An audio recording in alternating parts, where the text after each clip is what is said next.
开始。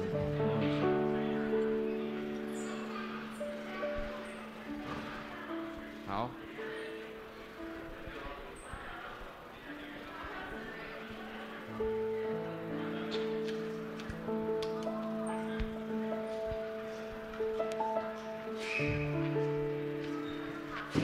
各位弟兄姐妹平安，平安。欢迎大家来到第二堂的聚会。那我们就先预备心，来，对，我们预备心，来到神的面前，我们来做一个简单的祷告。主耶稣，我们感谢你，主我们在面前，主我们来到主你的圣殿来敬拜你。主，你知道我们你是听我们敬拜的神。主，我们的敬拜如同馨香祭一样，在主你的面前。主，我们感谢你，天父上帝，我们感谢你，能够再次来到主你的圣殿来敬拜你。主，我们的敬拜的声音，就如馨香祭一样，现在主你的面前。主，虽然我们人数不多，还没有到齐。但是我们还是能够用主我们敬拜的声音来敬拜你，我们大大的感谢你，感谢主，奉主耶稣圣名所求，阿们。各位弟兄姐妹平安，平安。我们现在很荣幸能够来到主圣殿来敬拜你，阿们们。阿们。我们现在从座位上站起来敬拜我神，一拍手。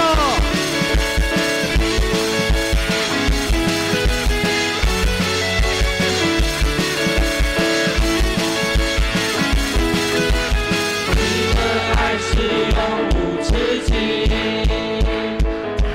主你思念环绕我，你的爱是我苏醒，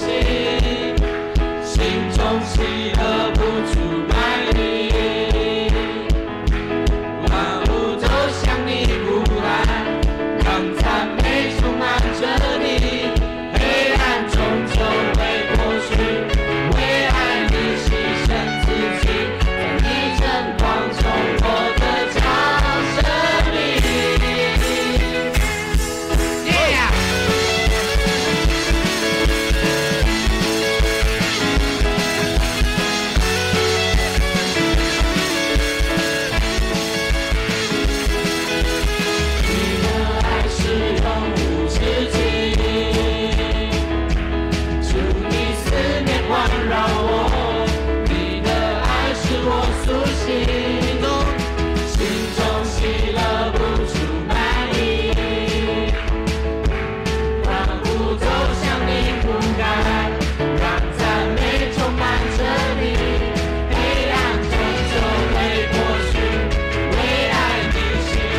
就会过去，阿们吗？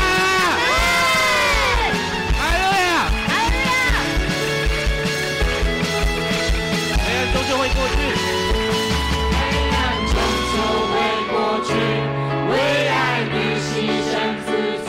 在你真光中我得着生命。再呼求一次，黑暗终究会过去。黑暗终究会过去，为爱你牺牲自己，在你真光中我得着生命。你伸出那能相助，释放你主的荣耀，主是何等的奇妙，你同行的更美好，让生命真光照耀。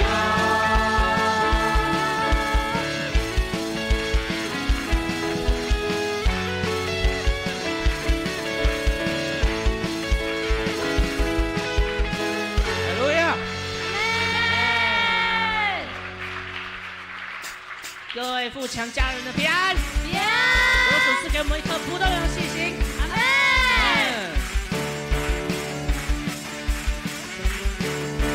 主赐给我，主赐给我不动摇的信心，海浪之中你伸出大手拉住我，救赎去我心中所有的怀疑，旷野之中紧紧跟随你主活主。海浪之中，海浪之中我并不沉落，旷野之中我并不迷路，不退缩也不害怕，不动摇也不放弃，因我深信你应许不改变。困难之中我仍然赞美，逆波之中我仍然祷告，心在水面的信心，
们向你。主啊，我们要向你，我们要属于你，哈利路亚！哈利路亚！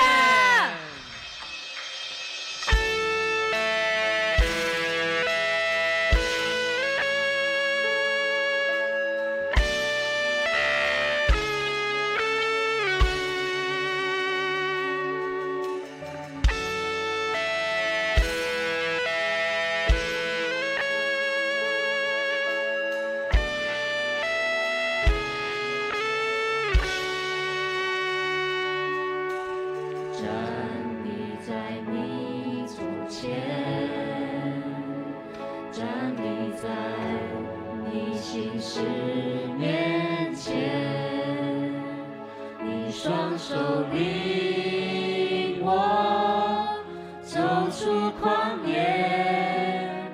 看见你为我所预备。光照在黑暗里，指脸上帕子都抹去，你话语如镜，眼睛我心，容上加容易你生灵，不要贴近，贴近你心跳的声音，思绪如你，步伐如你，更靠近你，我主。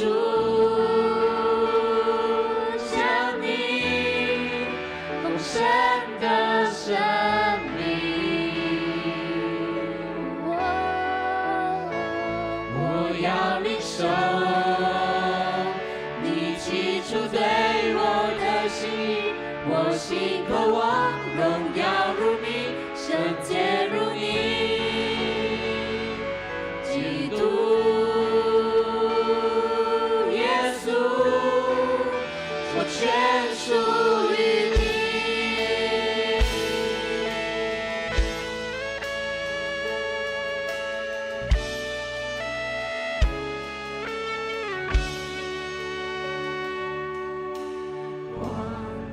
在黑暗里，是脸上帕子都挪去，你话语如镜，连进我心，容上加容易你生命，我要贴近，贴近你心。跳的声音，思绪如你，步伐如你，更靠近你，我主向你丰盛的生命，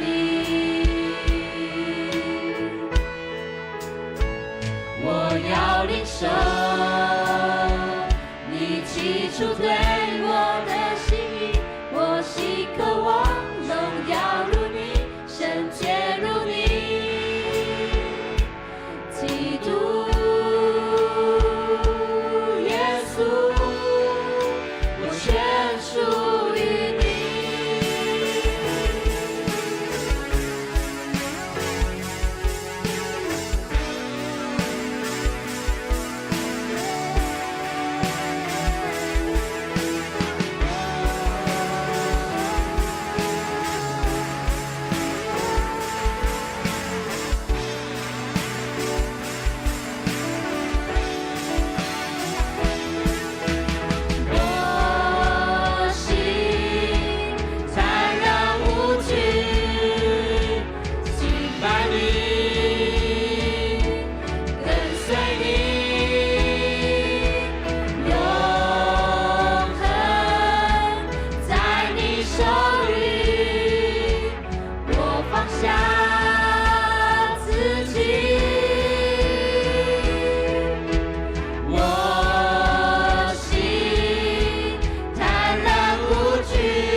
是的，主啊，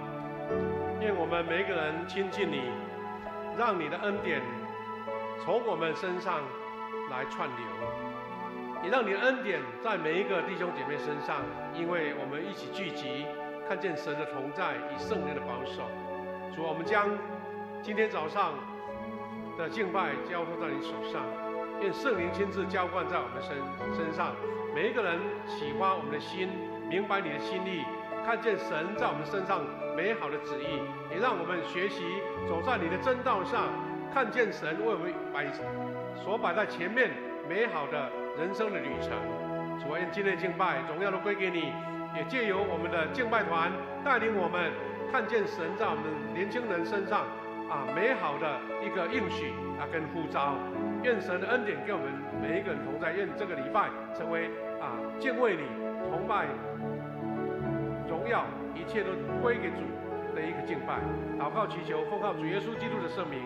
阿们。弟兄姐妹，我们仍然站着哈，我们要用尼西亚信经来祈念这个信经，来一起来告白我们的信仰，一起来。我们信独一全能的父上帝，创造天地，一切可见不可见万物的主。我们信独一的主耶稣基督，上帝的独生子，他在一切的世代以前，从天父而生，从上帝出的上帝，从光出的光，从真神出的真神，是生的，不是受造的，与父同质同体，万物由他来创造。他为了我们人和为了我们的拯救，从天降临，由圣灵借童贞女玛利亚出生为人，在本丢彼拉多的任内，为了我们钉十字架，受难埋葬。按圣经的记载，第3日复活升天，现在坐在父的右边，还要在荣耀中再临来审判活人与死人，他的国无穷无尽。我们信赏赐生命的主圣灵，从父引子出，与父子同受敬拜，同享荣耀。他曾托先知讲话。我们信一个圣、共同的使徒的教会。我们告白一个能够赦罪的洗礼。我们希望死人复活，来世的生命。阿们。大家请坐。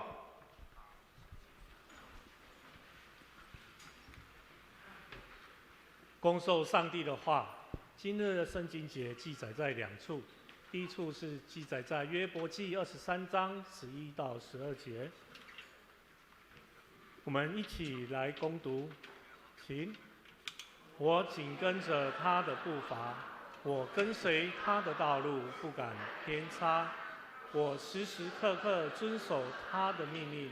我跟从他的旨意，不从自己的欲望。至于你们，亲爱的朋友们，你们应该始终坚立在圣信上，借着圣灵的力量祷告，常常生活在上帝的爱里，仰望我们的主耶稣基督怜悯你们，赐给你们永恒的生命。这是记载在犹大书1章20到21节。献诗，好，我们请基甸牧区来献诗。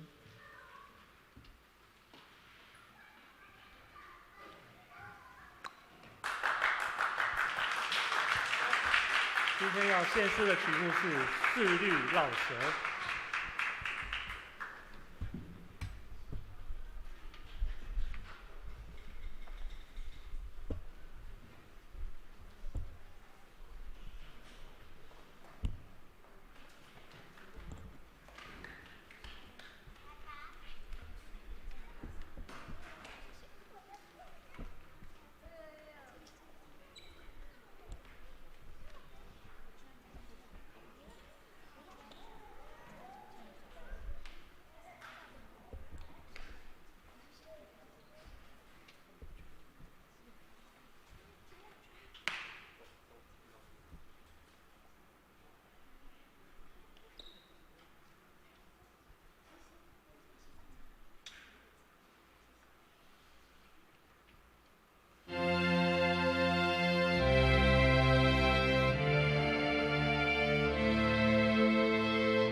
就让我用饶舌来告诉你这一个惊天动地的天大好消息。你知不知道那是关于上帝他爱你，为你的生命有个计划，真是奇妙的无比。但是我们的罪使我们与上帝隔离，无法体会人生真正的丰盛意义。不论宗教善行、道德或是哲学道理，都无法完全解决人的罪这永恒问题。于是他差耶稣基督来到世界上，为我们的罪，他被钉死在十字架上。3天后他死里复活，证明他是道理中人生命上和人的桥梁。他说：“我站在你的心门外叩门，你是否愿意让我进入你的人生，再次重拾那份失落的破裂关系？闭上眼睛，大声说：上帝，我真的需要你。”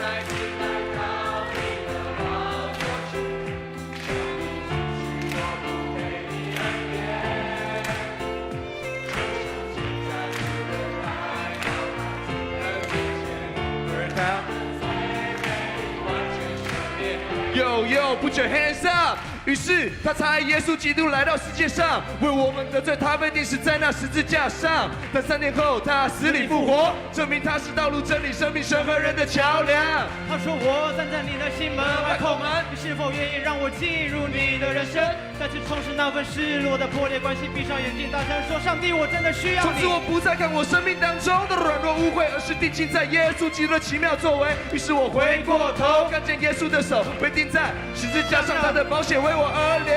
原来这就是真爱代价，就在那2000年前的哥哥踏上的十字架。于是我回过头，交出我的手，上帝，这一辈子我要跟你走。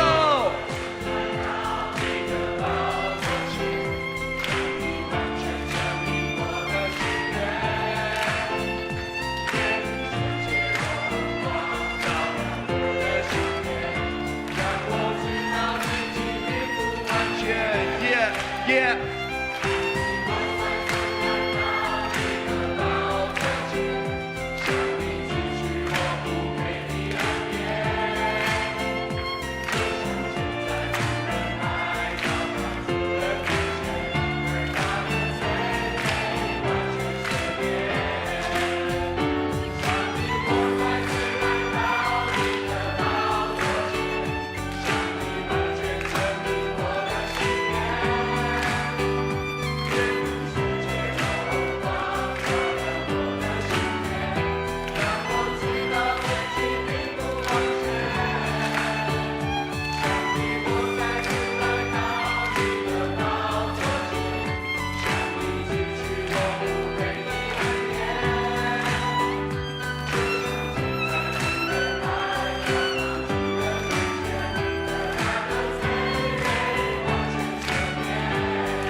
好，赞不赞？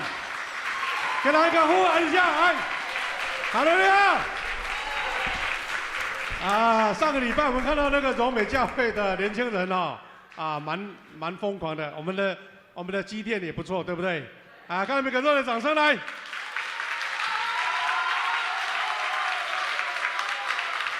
其实我们都在一个属灵的浪潮里面，愿我们每一个人一起追求从神来的恩膏跟祝福哈。那牧师在讲道前呢，我们马上要接下来原先是在后面，但是我觉得说在前面会比较连贯一点。我们的激励小组呢，在6月初有到台北去做宣教他们呢有大概是8位大人6位小孩他们在那边什么样的美好的经历呢？我们要请他们现在马上再出来做报告那我们先请同工代表上台来做分享来有吗？在哪边？来请来拍手欢迎来，好。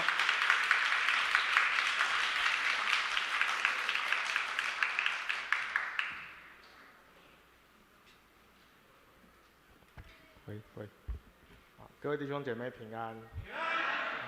很荣幸在这里跟大家报告我们5月31号到6月9号前往台北的短宣的状况跟领受。那我们这一次接触了主要有4个机构，其中第一个是伯特利神学院，它是该地的重要的福音的出口，他们负责培育牧者，然后差派到各个机构来牧会。那虽然他们本身的经济状况也不是很富足，但是他们还是会定期的差人关心，然后帮助其他我们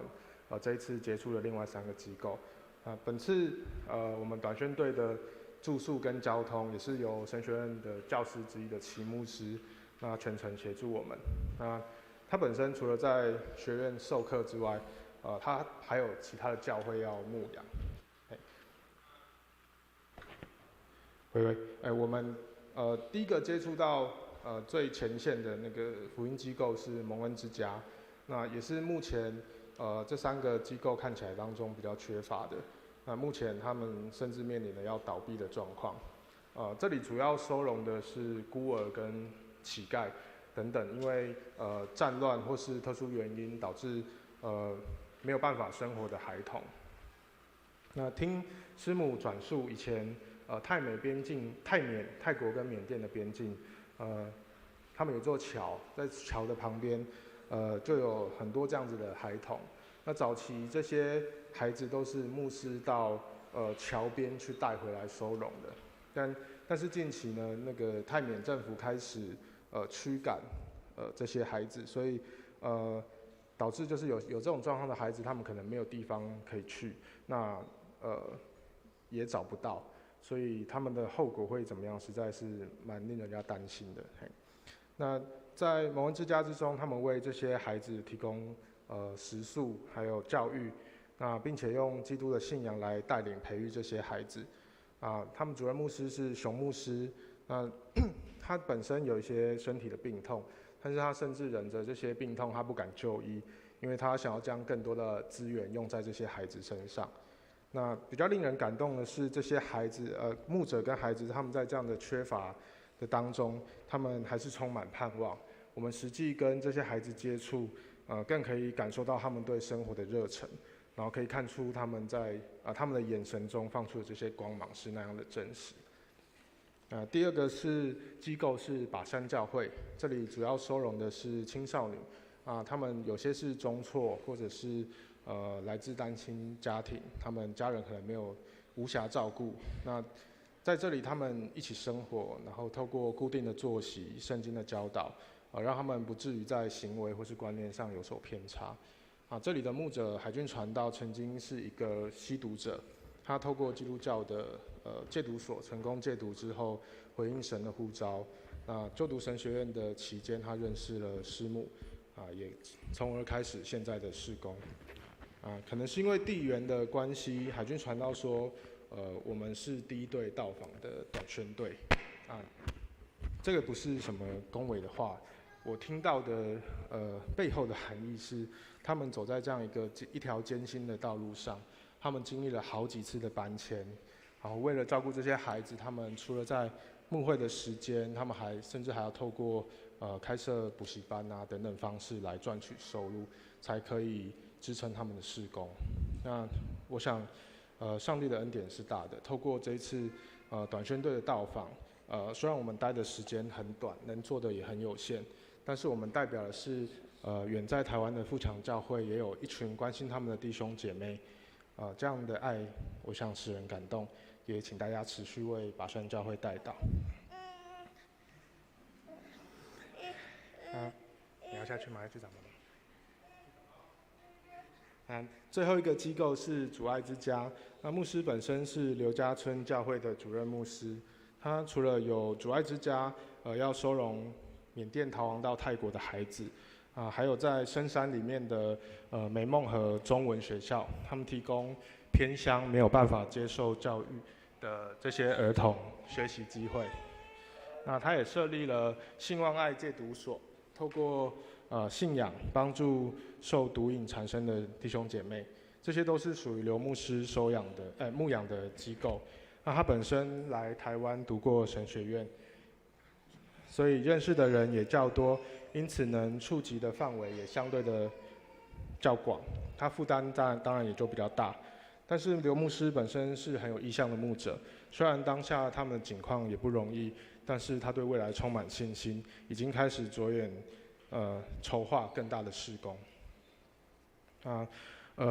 感谢主保守我们这一次一行人8个大人6个小孩，我们都健康的出发，也平安归来。那我们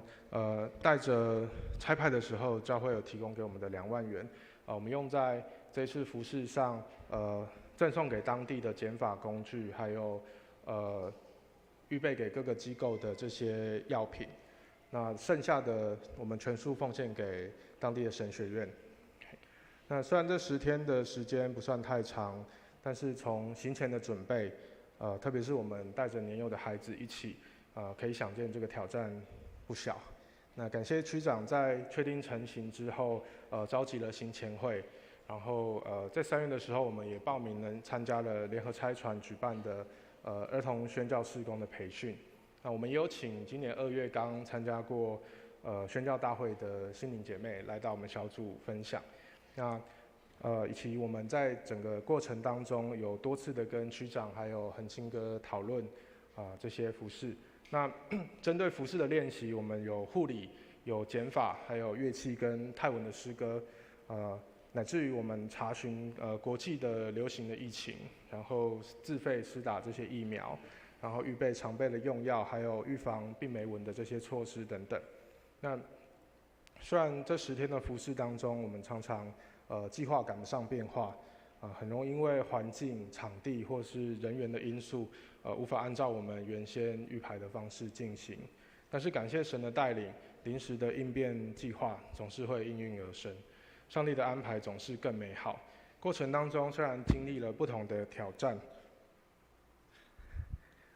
但是借着众弟兄姐妹的带导，问题都顺利解决。每个人也都有各自不同的看见跟成长，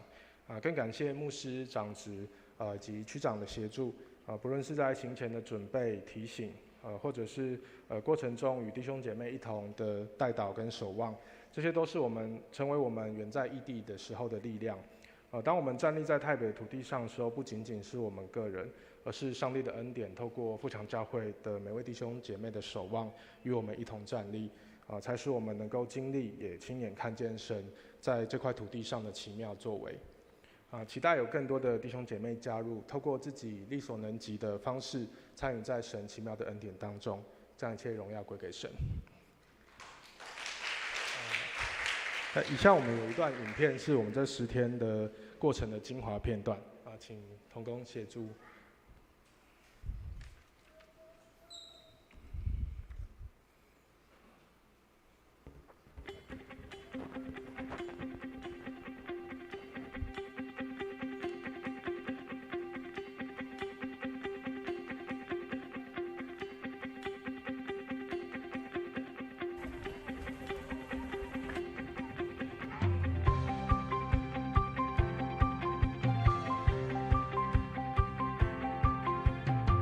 神已拣选我们，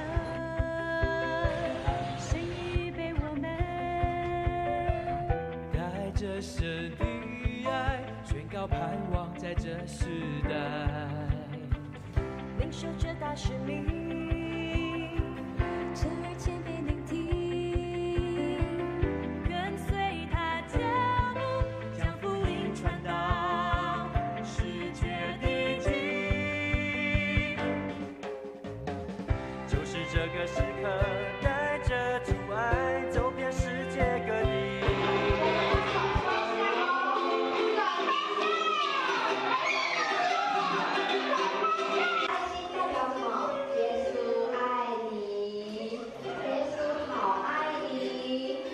我们所他之地，万民都要归向你。这是这个时刻，带着烛光照亮黑暗之地，大声宣告耶稣是主，万国都敬拜你。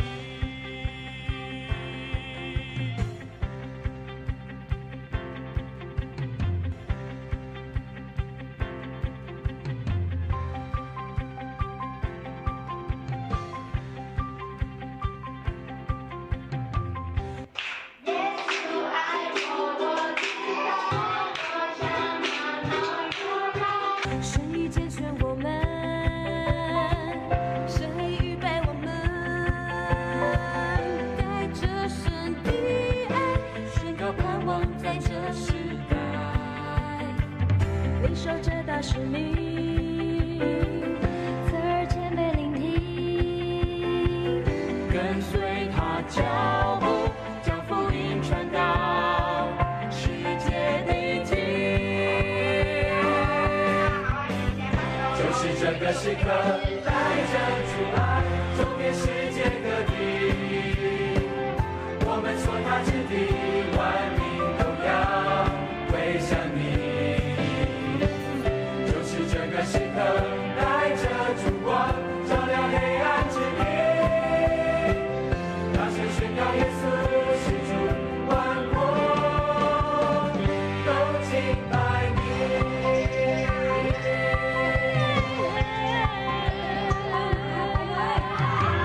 就是这个时刻，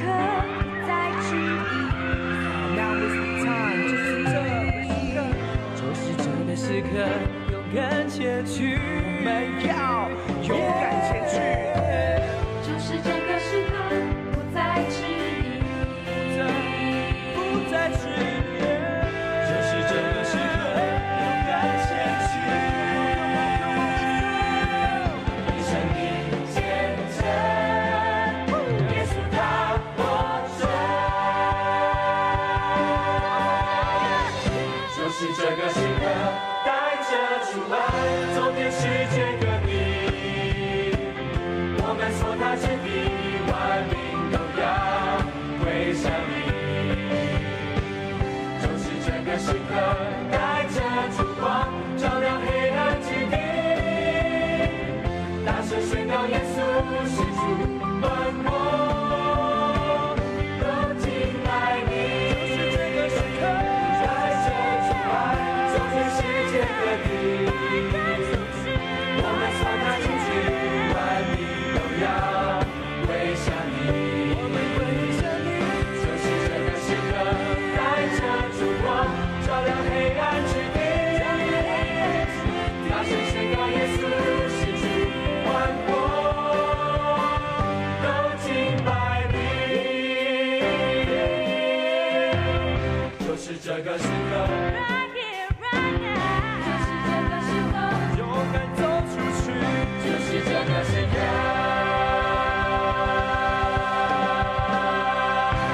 耶稣你，我们是一家人。在耶稣里，我们是一家人。在耶稣里，我们是一家人。我却知道有永远远在耶稣里，我们是一家人。真正好，信耶稣真正好，真正好，信耶稣真正好。我快乐快乐快唱快吃快舞快乐真的明白真正好，爱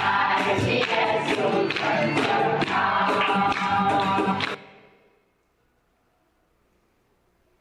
好，我们有一首诗歌要带给大家。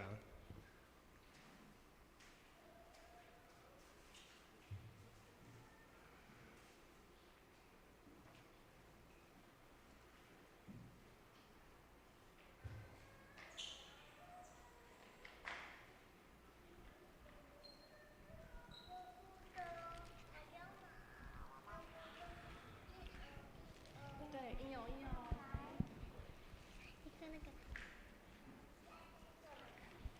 说还没。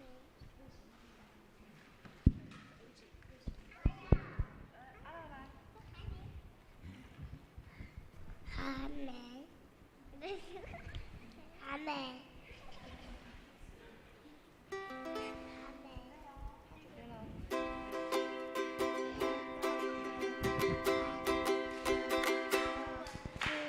耶稣爱我，我知道，因有圣经告诉我，凡小孩子都不要，我虽软弱都想要，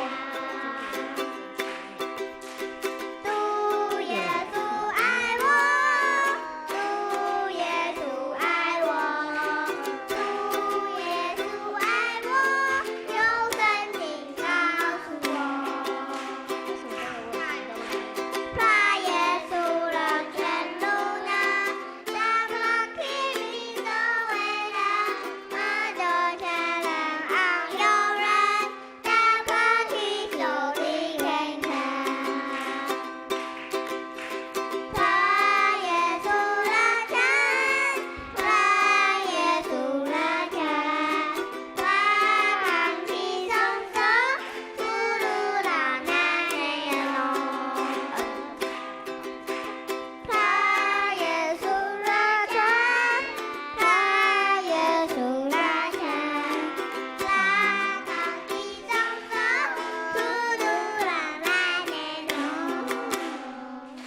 们这群短宣队美好的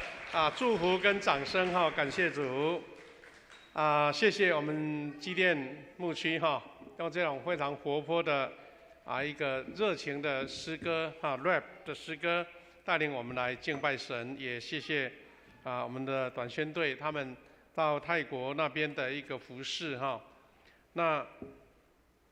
感谢主哈，在台北那边竟然可以用中文来相通哈。如果是泰语要学很久哈，要宣教，第一个要先克服环境、克服气候、克服健康，而且还要克服语言。我们就可以想到说，早期的宣教师他们多么的厉害哈，到一个地方半年就会用他们当地的语言来讲道。那其实我们的激励小组是一个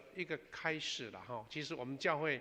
这2年，好像神给我们一个旨意呼召，就是慢慢要往外去传福音哈。我们的提摩太在下礼拜也要到口碑教会，虽然不是很远，但也像类似我们的激励小组一样，去那边做跟带主日学夏令营哈。那我们有很多个别的独立的单位或是个人在参与传福音。我相信这个是我们一个新的一个能量，愿大家一起来参与哈，无论是第一线的或是在背后的。我们也谢谢恒星兄了哈，夫妇他们这一次带领我们的小组去那边做服事哈。我们有感动或是想要了解的，可以再请教他们。我们接下来要一起分享神的话语，我们现在做祷告。谢父神，感谢你赐给我们这个美好的时刻，一起敬拜，一起从社青基甸，还有我们的激励小组在外地的宣教，给我们一个很好的一个分享跟学习。主啊，我们也要从你的话语得着造就跟栽培，求你带领我们一起分享的时间，让每一个人都有从里面得到的属灵的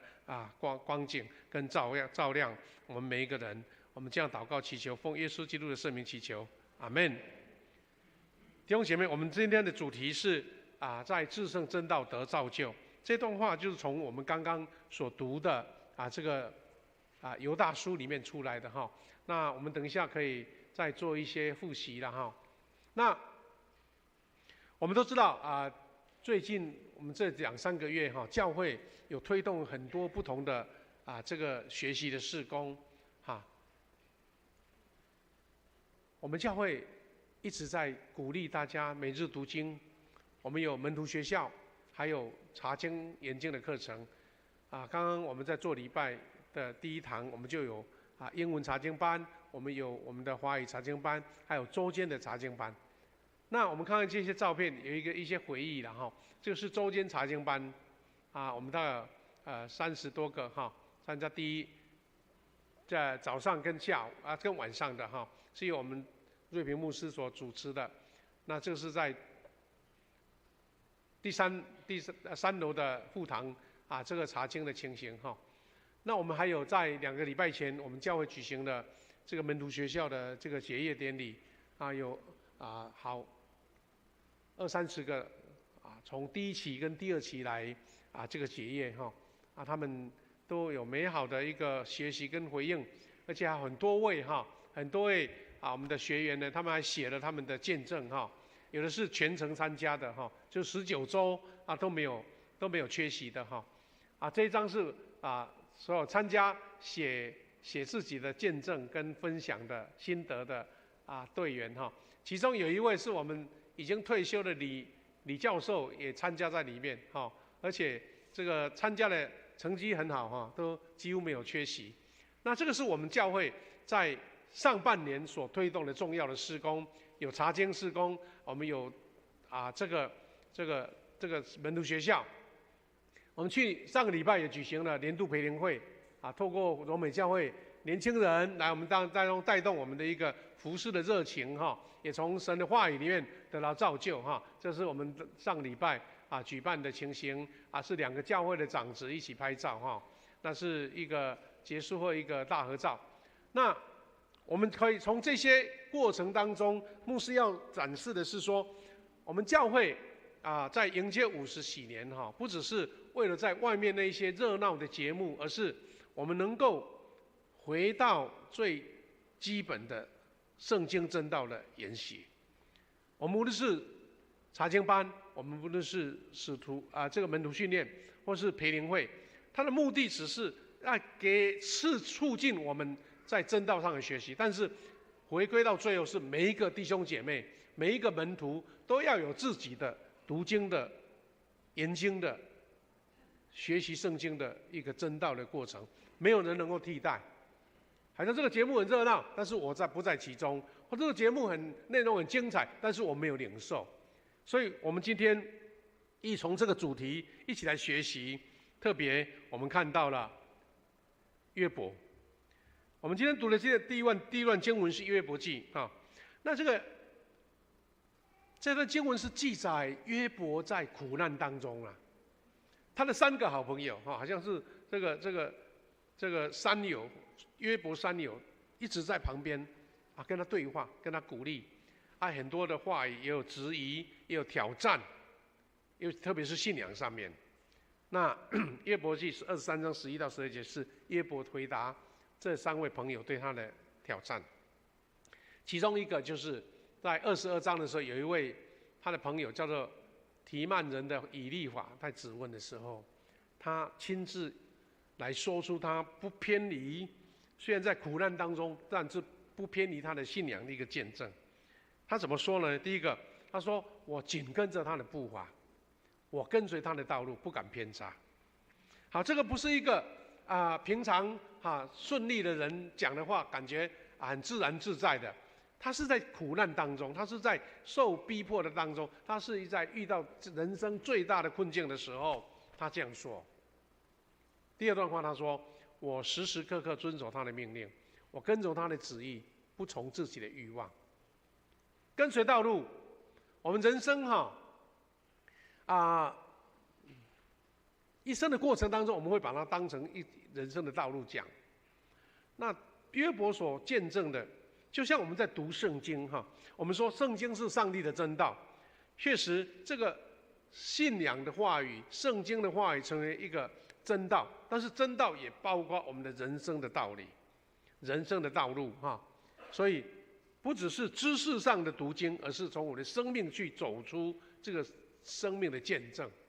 所以约伯他就用这样的话来回应他朋友的挑战好，而且时时刻刻遵守他的命令，跟从他的旨意。他不是一个简单的知识上的了解，而且他还自己讲说不从我自己的欲望。欲望有时候不一定把它解释成说那个是负面的或是不好的，有时候欲望是自己以为聪明，自己以为自己的说法想法是对的，自己的见解是正确的，但是约伯他努力去抑制自己，不要让自己的经历或是自己的一个知识去调整他跟随上帝的道路，这是这个约伯他的见证。另外，我们今天的另外一个主题经文就是这个犹大书雅各的兄弟犹大，他面对当时初代教会有非常普遍的一个假教师的出现所以他就写了这段话来勉励当时的基督徒要持守这个信仰持守信仰。他怎么要求呢？第一个，他说应该始终坚立在至圣的信仰上。那这一段话就是我们用和合本今天的主题啦。他说就是在至圣的真道上造就自己。那为什么还要至圣，还要真道呢？都是因为当时的环境没有像我们现在有一本已经很非常完整的圣经，从头到尾可以做参考。当时的基督徒没有办法那么完整的从圣经的经文里面得到所有一切神的话语。那有时候透过教师，有时候透过这些牧长来分享见证，那就让这些人有一个可乘之机，或是说他们有自己的见解讲出来，人家也不知道到底是不是真的上帝说的话，是不是耶稣说的话，是不是保罗的那个传承没有。刚刚我们在礼拜开始的时候，我们不是读了那个尼西亚信经吗？那尼西亚信经跟使徒信经有不同的地方。使徒信经是由使徒他们传承下来的，没有一个根源说到底是谁写的，只是他们一直在告白他们的信仰哈。那其实正是由教会大公教会，意思是说当时所有教会的领袖一个正式的开会决定的信经，就是在教会历史上第一个由教会的名义把它定下来的信经。里面的经文我们读了，有一些很熟悉，对不对？有一些好像特别提醒的，就是为了要应付当时的异端、当时的假教师所传讲的。其中最致命的是什么？他们认为耶稣可能不是上帝的儿子啦，只是一个非常有名的老师而已啦，他不是跟上帝同职同等的啦。那些话语等于把耶稣的救恩的那个根源斩断了。那犹大就是要在这种态度之下，鼓励当时的基督徒说：你们要在至圣的正道上造就自己，而且还有一个很重要，下一句就是说，借着圣灵的力量祷告。那这个才不会人云亦云，你讲的跟我讲的不一样，而是接受圣灵的教导，用圣灵的祷告，就是得到一个真正从神来的声音呐。所以他21节说，常常生活在上帝的爱里，仰望我们的主耶稣基督怜悯你们，赐给你们永恒的生命。因为走在上帝的真道，坚守这个信仰，我们就是正式走在这个永恒的生命当中。我们花东因为多山常常发生火车出轨的事件，上个礼拜才又发生一件，因为下大雨所以山上的土石浇灌下来，然后我们才刚刚买进来的很漂亮的那个火车来不及去闪避，因为那个突然间土石下来，连那些守卫的人员也来不及通知就冲上去了，所以那个就出轨了。轨道对于一辆火车多么重要，但是我们要往永恒的生命的道路，这条轨道如果说被不同的影响、不同的对你的一个诱惑，那走偏了，那就更严重了，不只是生命的问题，而是永恒的问题所以我们回顾这个犹大书为什么会对他们那么样的强调？我们来看一下犹大书的主题。因为这个作者叫犹大，他自己称呼什么？他说：“我是雅各的兄弟犹大。”那雅各呢？我们如果读《使徒行传》就有印象因为他不是12使徒的之一，好像我们都常念这些12使徒的名字但是他确实是当时耶稣升天之后开始受逼迫，而且很多人到安提阿那边附近去传福音，但是当时在以耶路撒冷的领袖呢，除了彼得之外就是雅各所以保罗常常有时候回到耶路撒冷的时候，就要跟这位雅各这位领袖呢来沟通，来互动，有些宣传福音的问题对外邦人的问题所以可见这个犹大呢，他自称是雅各的弟弟就雅各的兄弟他们在研究的时候说，雅各就是耶稣基督的，在生命上，或是在他们在犹太人的这个家族当中的弟弟，就是耶稣的弟弟雅各所以这一位犹大他很重视说，当时从主耶稣传来的福音的信息有什么偏差，有什么样的挑战所以主要是在讨论有关救恩的问题了我们刚刚提到了初代教会常常发生假教师的问题所以假教师对当时教会的生活、他们的信仰的传承有很大的严重的影响。第一个是这种人的言论会引人入迷惑，换句话说，他们也没有什么根据，或是圣经里面有可以参考，当时没有这样的条件嘛所以谁讲的他讲的天花乱坠，或者讲的能够吸引人的话，有时候会跟着走，他会以为说这个是真的是神的话语。我们也知道我们现在台湾最头痛的最头痛，包括执政者最头痛的就是台湾变成诈骗王国，哇，特别是网络的犯罪不得了。那其实我们看到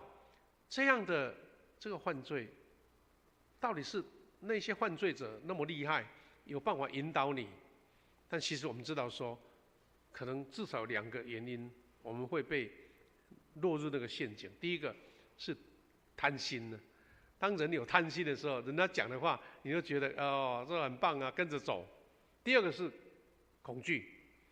他会跟你恐惧说你的账户有问题啊，你要赶快来解决啊，要不然是你的家人啊，谁落在我手上啊，赶快来要拿钱来赎啦。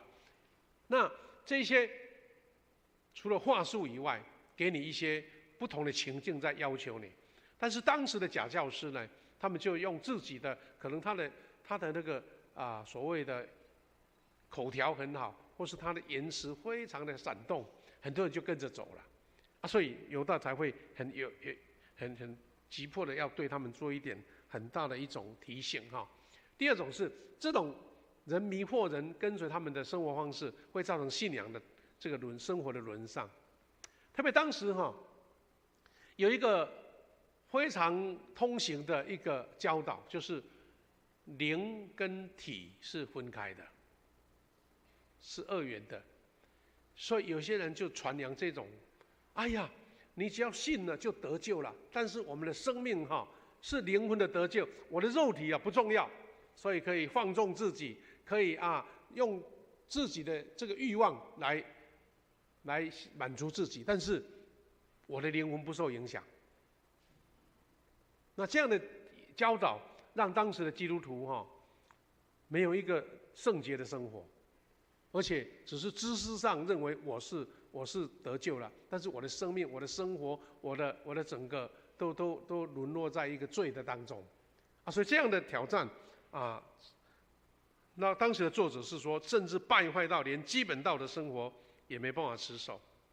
所以作者在13节说，这个可耻的行为就是这样子。犹大书的作者犹大认为，必要写信来纠正这样教会里面这个错误的信仰生活的行为而且要他们当时的信徒要注意防范，特别是对那些信仰上尚且犹疑不定的人，要帮助他们这样子。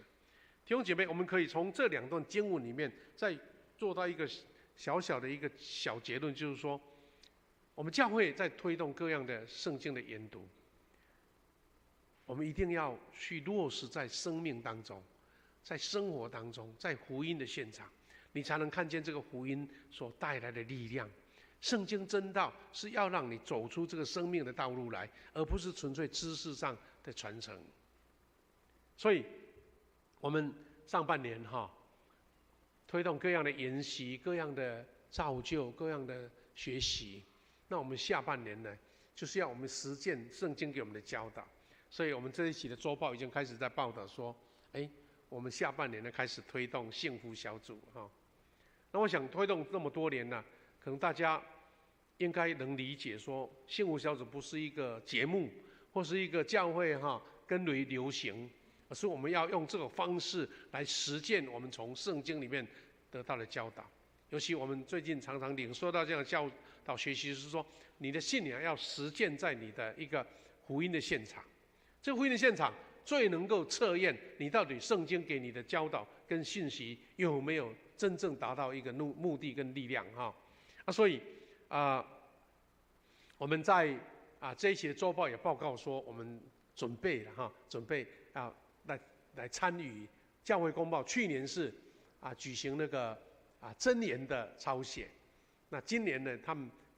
更扩大，就是要举办这一个诗篇的抄写那我们知道诗篇的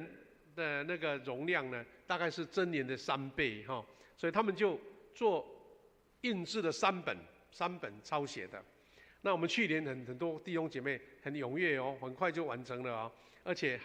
还去参加教会公报的抽奖，有好多位都得奖更感动的是，很多弟兄姐妹写的非常的工整，那些文字非常的漂亮，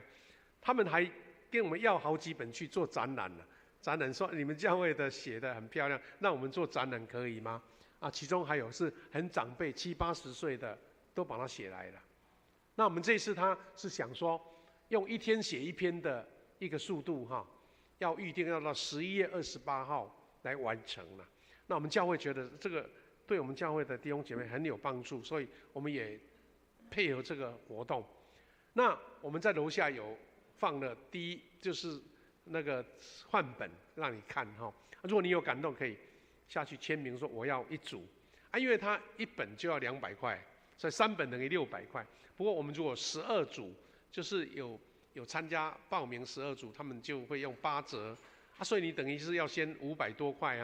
先把它买下来，然后开始写，1天写1篇。如果你要参加公报社的活动，你就是要在11月28以前缴到教会来由教会的干事跟牧师给你签证说，你确实完成了，写完了就当成你交了。然后我们会把它把名单送到教会公报，他们会抽奖，而且会赠送礼物，是把你的名字刊在教会公报上面。但我们发现说，有的会友他不一定是要那么速度那么好或那么快可能慢慢抄写，所以教会本身也配合说，如果不在这个日期交，后面交也可以，但是比较完整了，那我们会退钱给你，退300块，等于是补助一半就对了那也会送小礼物来鼓励。他公报社举办这个活动是说，要借由抄写诗篇来赞美神，也作为2024年献给上帝的感恩的礼物。这是他这3本不同颜色的里面的内容就是像去年一样，箴言左边是经文，右边是你抄写的。那目的不是说为你赶快赶作业把它赶完，而是就一字一字的抄写，用诗歌来赞美，诗歌来这个做一个认罪悔改，也诗歌来做一个祷告所以有意愿的话，我们可以到楼下签名，先给你签署说我要参加，那他会下个礼拜就会开始3本给你慢慢写好，那弟兄姐妹，我们刚刚提到说，上半年我们一起做研习、做学习、读经、抄经、背经。那重点是我们要进入到一个圣经给我们的生命的一个实体，在生命生活上把它行出来好，所以我们在思考说，那到底圣经给我们生活的角色是什么？有时候我们会思考说，有些弟兄姐妹觉得读圣经好像很疲累读不来，但其实可能你是那个障碍还没有超越到。当你超越的时候，你会发现圣经每一句话都充满了生命的力量所以我们会思考说，为何人对圣经缺乏热忱呢？就是不让灵魂从圣经得到喂养，这是很普遍的现今社会的现象。很多人把圣经拿来当装饰品放在咖啡桌、客厅、书橱。有人是常常用圣经的按手做宣誓。我们知道美国总统要就任要宣誓的，最近新加坡的那些新的总理还有新加坡的一些部长，听说很多都是基督徒，他们也自己拿圣经来做见证。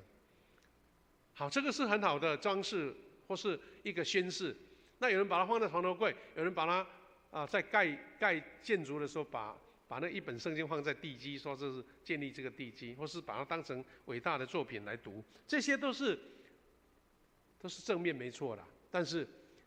真正要把圣经活出你的生命，在生命当中显示，这个才是最基本的。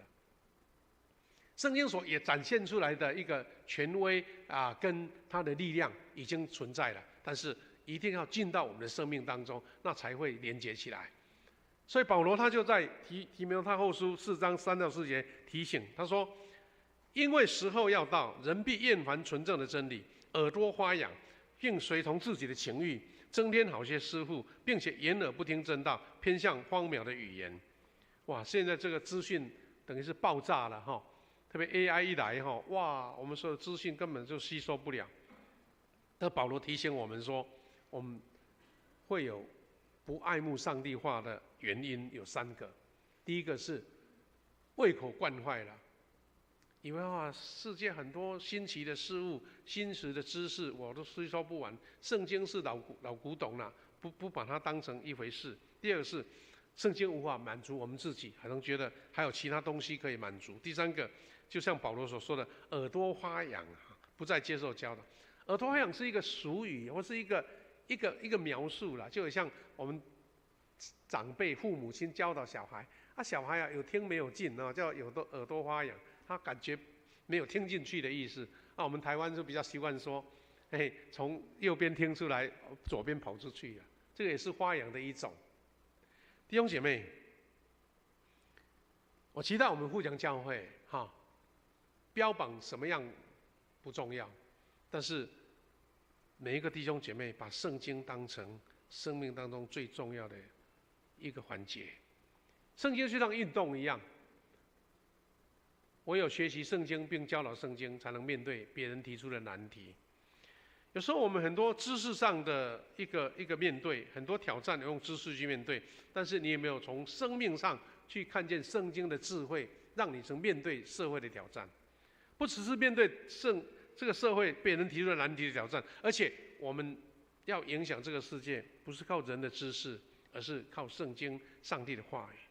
所以我们要一起学习，一起勉励说，在圣经有这5种对我们美好的教导，或是对我们的重要性，那我们就更能肯定你的读经生活不是一个教会的规矩，或是一个习俗，或是一个风气，或是你们小组的互相要求说我读完了我不读好像不好意思，真的把它落实到你的生命当中圣经研读的重要性，第一个是帮助我们认识神。我们知道神学就是对上帝正确的观念嘛。神学就是从圣经里面去归纳、去组织、去逻辑化那个对神的信仰。所以有位出名的英国的文学家，也是一个神学家叫 C.S. Lewis 路易斯，他讲过这段话，他说：若你不肯听神学，不表示你对上帝一无所知。意思说你不肯听，也不说你都不懂啦，但是他说你对上帝一定有一些错误的观念。很多人是似懂非懂，或是一知半解，然后用自己的方式去解释，而不是从圣经里面。那这个是最危险的，因为 C.S. 路易斯说你可能是一大堆错误的观念，那变成你的一个认识神的形态，有时候会很不容易去改变它，因为你用那个固定的形态在认识神那第二个，耶稣在旷野受撒旦试探的时候，撒旦也用断章取义的圣经在挑战耶稣，所以不是正派的人会用圣经连撒旦也会用圣经所以耶稣就是说，按照正义分解真理来回答撒旦。所以研读上帝的话语，学习融会贯通，我们才能够胸有成竹的对撒旦说，圣经有记载什么什么什么。我们都知道，在宗教改革的时代一位年轻的神父叫做马丁路德，他提出了对当时教宗以及天主教所传下的一些教导，他的一个挑战，我们叫95条嘛。他提出他的质疑，年轻人嘛，想要辩论，但是天主教当时用他们庞大的势力压说，你退出，把那些疑问把它收回去，那我们就赦免你，让你继续当神父，有点威胁的味道，而且还派那高官那些至高的领袖来到教堂里面去质问他，说你哪里错哪里错，赶快改过来。那这位马丁路德很认真研读圣经，他不是随随便便按照自己的那个所谓的脾气或是自己的一时的兴起来提出，他是一直读圣经，读到说天主教讲的跟圣经不一样所以当他面对这些大的官员那些势力压迫他的时候，要叫他收回他的想法的时候，他讲了一句非常勇敢的证明的话，他说你们要我收回我的提议，请你们用圣经来指责我，你们用圣经来证明我错误的，否则他讲一句话说 ：“Here I stand。”我站在这边，永远不退缩，除非你用圣经来讲我的错误。所以马丁路德就是因为他一直反复的读圣经，看不见当时天主教的教导，所以他才提出宗教改革。而且他的宗教改革不是一个人的意思啊，等他开始接受审判的时候，一大堆人就跟着他走了，因为他们认为马丁路德讲的才对，所以这个才是发生我们在历史上重要的宗教改革嘛。所以读圣经才能面对一切的挑战，就像马丁路德一样。第二个是分辨虚假的教导，哪一个是真的，哪一个是假的。一个小故事说，英格兰的警察厅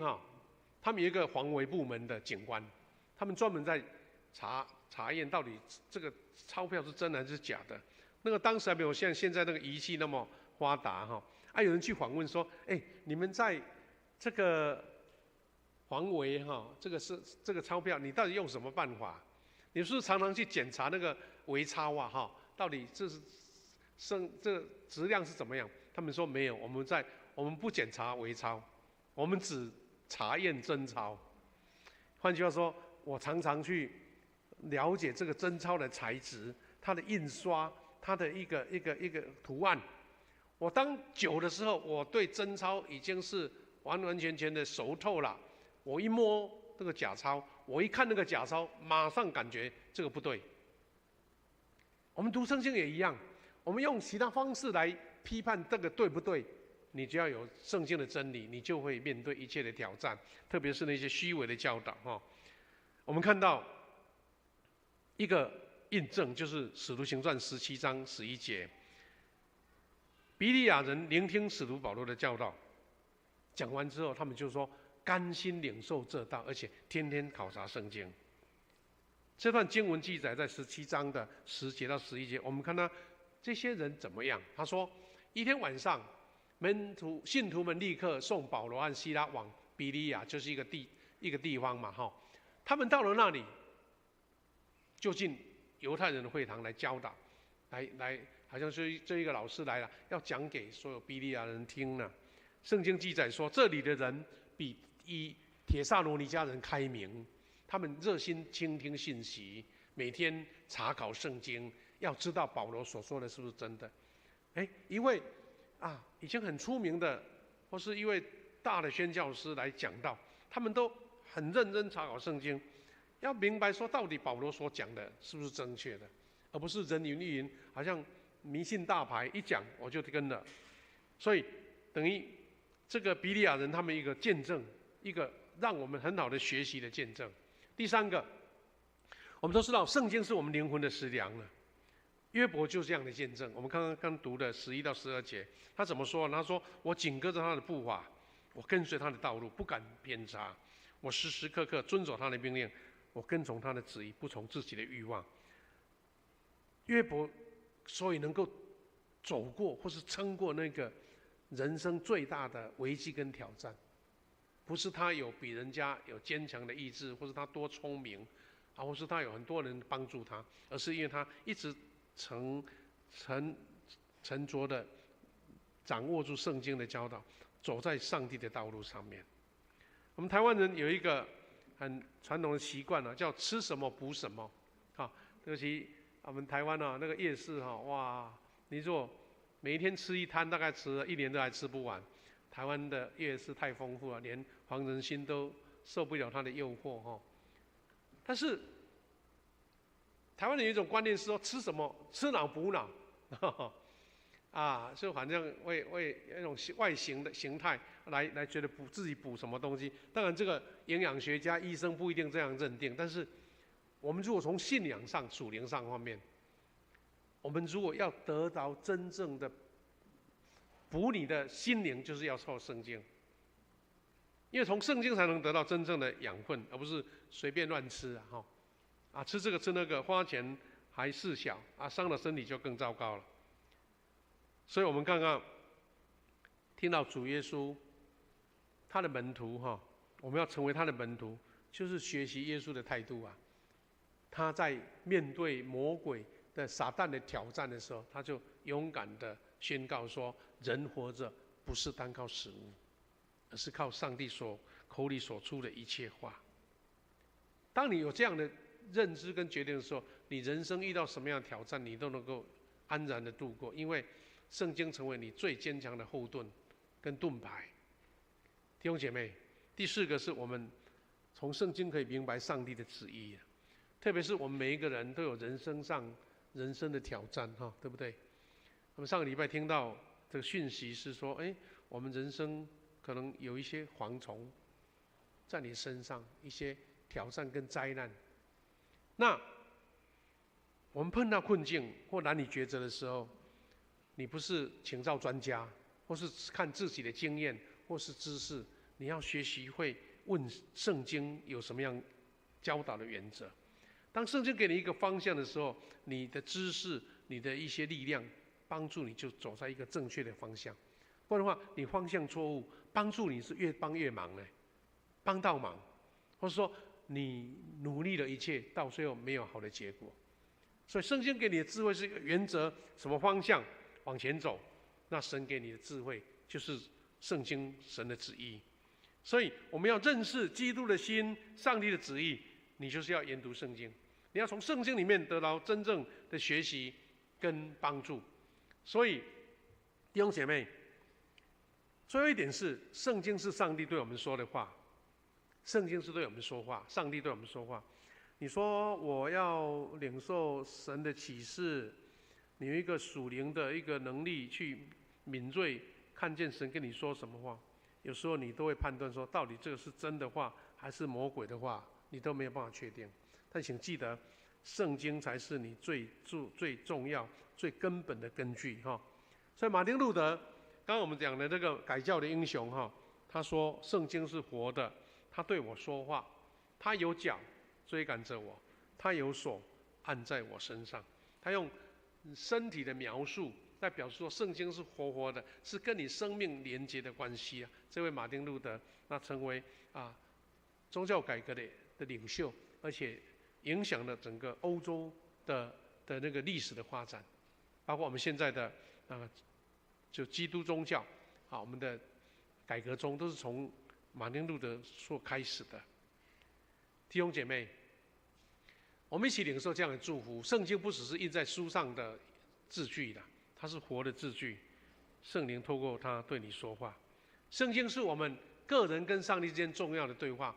所以我们要进入上帝的道，从上帝的道得到造就，让上帝也进到里面。所以我们用威斯理约翰，另外一个教会的领袖他是一个宣教师、宣教家，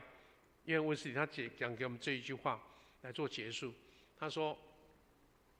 给我100个全心全意爱神，除了罪以外什么都不怕的人，我就可以移动全世界。”这位卫斯理他到美国、在英国、在欧洲布道，最后这个卫理公会就从他来产生的，成为一个在美国大概是卫理公会跟浸信会是最大的教派，比我们长老教会还大。换句话说，当我们把教会建立在圣经的真理，我们基督徒把圣经当成我们这个生命的依靠的时候，你就可以抵挡一切的挑战。愿神也在每一个弟兄姐妹，我们在迎接50禧年的时候，用至圣的真道得到真正的造就。那我们这样的基础，不论是我们50周年或是60周年，我们看见我们的基督徒的质量都是有力量去承接任何的挑战，这也是福音的任务。弟兄姐妹，我们要来唱一首诗歌来回应，然后我们一起来做祷告这首诗歌奔跑不放弃，我们坐着来唱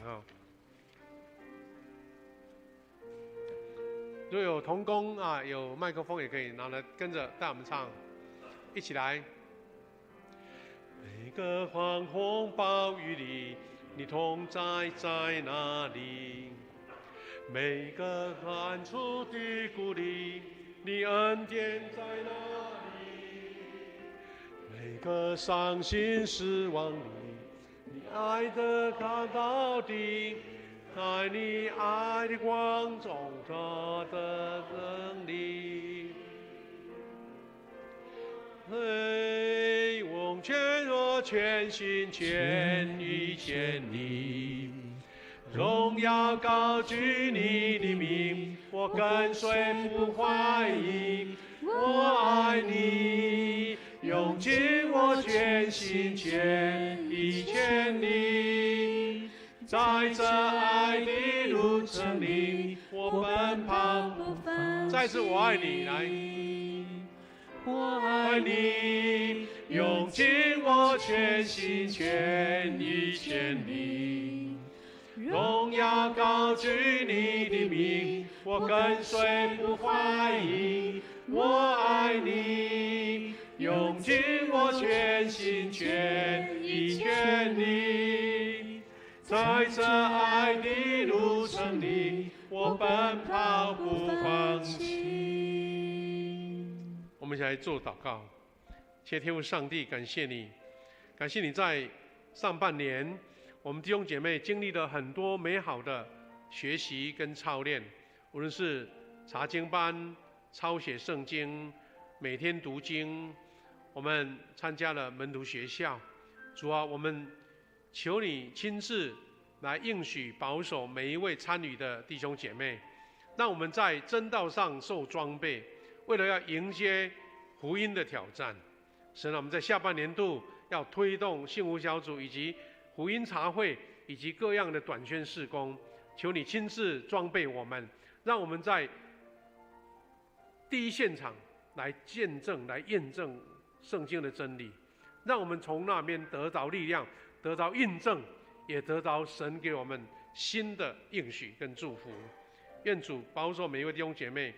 有喜乐来读经，有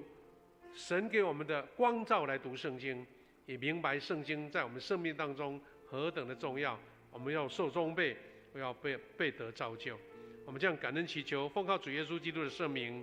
阿们。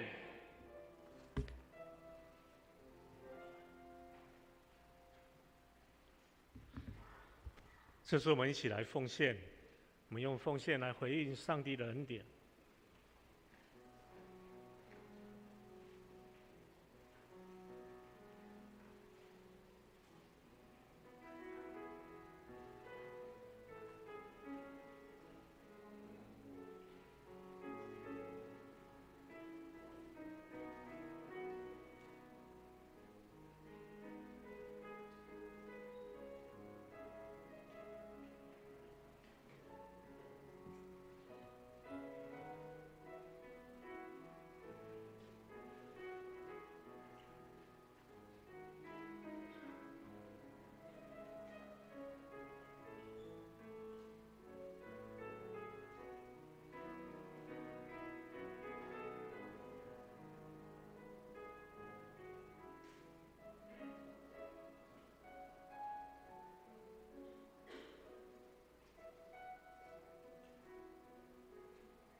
会众请起立，我们一起来吟唱奉献的诗歌。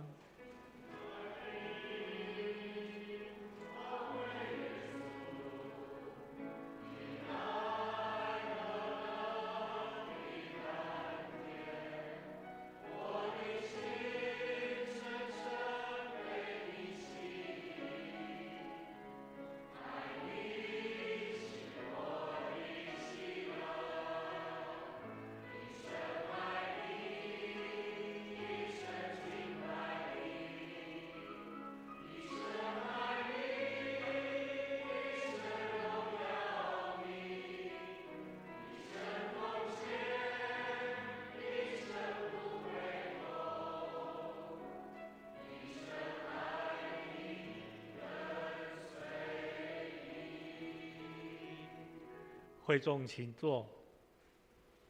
在报告之前，我们先翻开周报最后面，我们一起来朗诵本月的金句。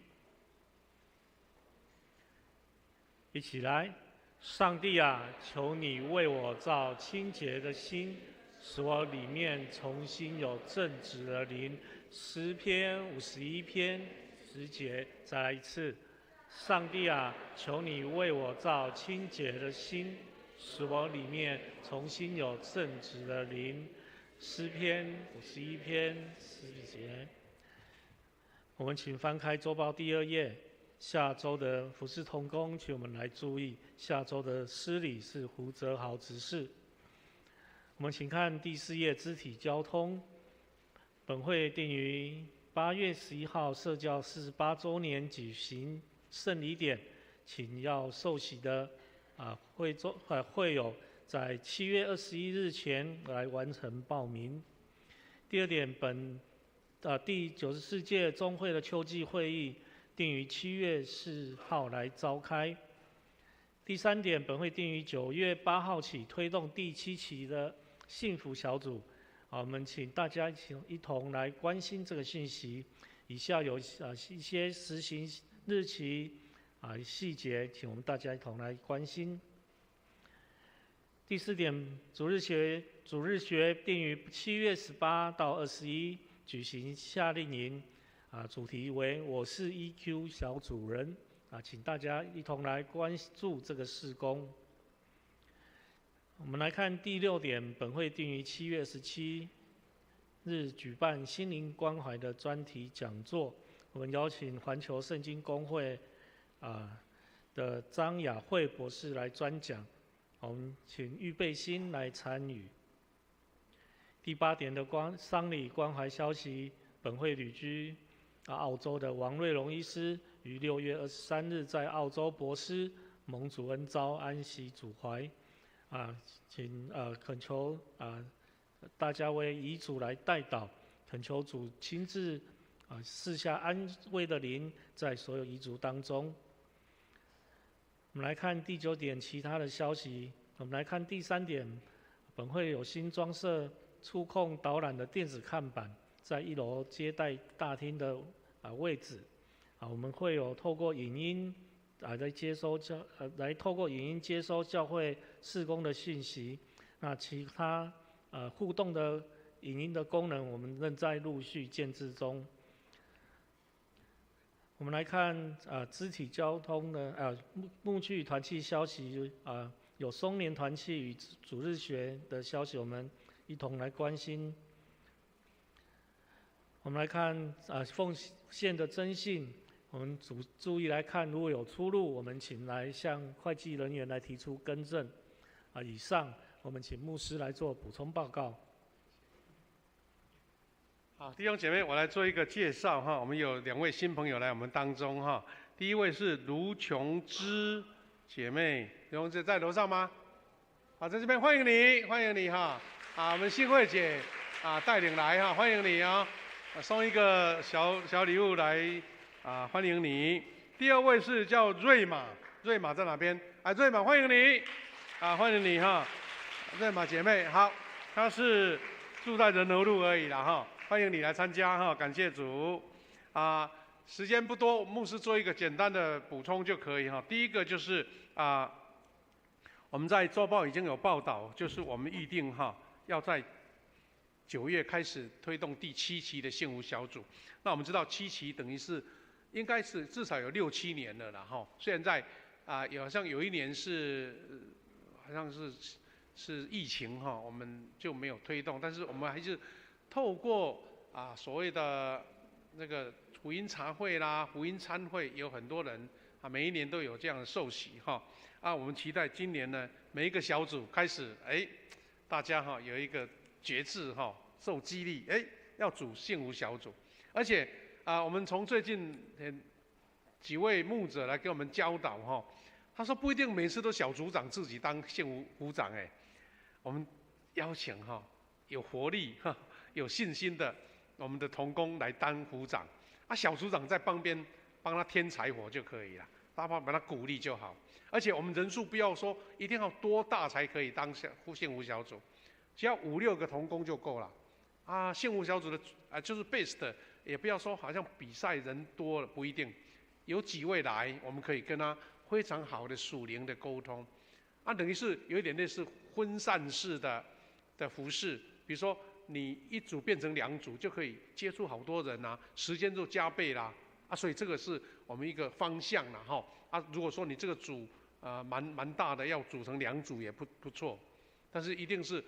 我们的同工也愿意，不是小组长也能够当副长，我们这样的鼓励哈，那期待我们能够在7月28前哈，开始确立你的组员名单把资料送给我们的办公室哈，我们开始要做培训了。我目前是预备说在8月4号，这个礼拜天的下午有一个密集的培训。当然有的已经很有经验好几年了，但是有新同工，我们就来做一点培训哈，来给他们一些建立一个基本的知识哈。好，那第7点的消息里面有报告说 ，Good TV 哈，哇，他们制作了非常精致的这个纪录片上个礼拜牧师来参加了他们的首映典礼哈，哇，那个台北那些重要的牧者都来介绍这个是很可以让你介绍给好朋友或是亲友或是基督徒来看。它有18集18集讲神在这400年怎么样光照我们台湾这块岛屿，福音怎么样进入到里面，哇，故事很精彩，看了不会觉得有觉得很无聊真的很棒他们是在这个礼拜6 7月6号就开始首播了。但我们年轻人很方便，你只要透过这个 Good TV 的 Plus 那个电脑的随选的，你都可以随时补看欢迎大家有空介绍给亲友来看那我们也提醒一下，我们下个礼拜开始是7月份下半年我们的那个阿门颂会改不同的曲目大家请我们的同工稍微做一点配合，特别是诗琴的同工好，那最后我们也祝福我们这一次周间查经班有60几位参加刚刚牧师在讲道中有介绍过，再1-2个提醒就好。第一个，我们的 EQ 小组人的那个夏令营就快开始了。那我们的青少年很难得，他们要提前1周到口碑教会去那边帮忙他们。同样这套教材，所以他们等于用了2次也是一个短宣的练习啦也为他们祷告，下礼拜教会会做报告那我们的主日学也需要同工义工来帮忙欢迎大家来配合来带祷。第二个是祷告的数在征稿当中我们特别有长辈想要写，但你写的不能很完整，你可以请年轻人帮你誊稿你要讲给他听，或是录音另外刚刚有讲到诗篇抄写，请大家有感动的要开始抄写，就到楼下登记，说我某某人我要1组然后你要先缴钱就是当拿到书的时候要先缴费，然后如果完成的话会退1半给你1篇到50篇，150篇，大家勇敢的下半年把它完成抄诗篇来祷告。这是3本就是那个内容是这样子好，另外还有抄写虎城教会报第1章，我们还在收件当中，到7月12号截止所以楼下已经有好几位，特别是长辈，他们都抄完了有的抄中文的，有的抄白话字，就是英文的那个书写，很难得你们可以去参考他们怎么写的很漂亮，写得很漂亮好，这个是他们的原稿，你要按照这样左右抄就好了它有3种版本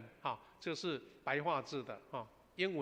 用英文的书写方式希望大家踊跃来参加好，今天我们有中午也有那个午餐让大家一起留下来一起分享一起交通。我们把时间交给我们的诗会。颂龙会众请起立，我们吟唱颂龙诗歌《我的神，我的王》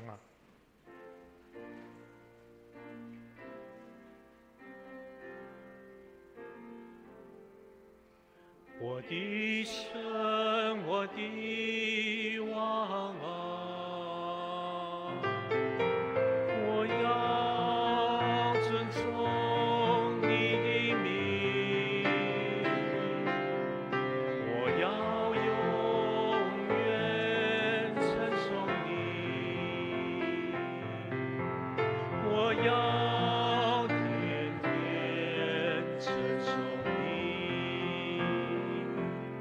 牧师来祝祷。愿主耶稣基督的恩典、上帝的慈爱以及圣灵的保守、相通扶持、怜悯，跟每一位弟兄姐妹同在，从今时直到永远。阿们。阿门。阿门。我们请坐来默祷闭会。